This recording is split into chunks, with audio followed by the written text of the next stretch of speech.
बिस्मिल्लाहिर्रहमानिर्रहीम बिस्मिल्लाहिर्रहमानिर्रहीम। ताज़ा तरीन इतलात के मुताबिक जो बाइडन इंतज़ामिया ने ये कहा है कि हम तालिबान की ख़वातीन के मुतल्लिक़ पॉलिसियों का बड़े गौर से जायज़ा ले रहे हैं और इसके बाद ही हम फैसला करेंगे कि तालिबान की हुकूमत को तस्लीम किया जाना चाहिए या नहीं।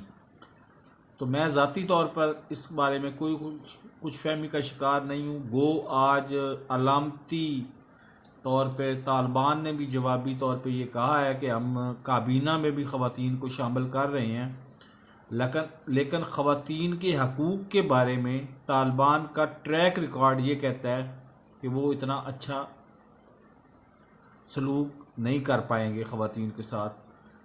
बाकी आने वाला वक्त बेहतर फ़ैसला करेगा कि वो अच्छा सलूक कर पाते हैं या नहीं कर पाते।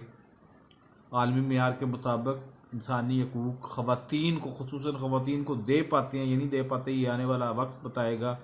मेरे चैनल को सब्सक्राइब करें, साथ लगे बेल आइकन को दबा के ऑल नोटिफिकेशन को ऑन कर दें ताकि मेरी हर नई आने वाली वीडियो का नोटिफिकेशन आपको बर वक्त मिलता रहे। अल्लाह हाफिज़।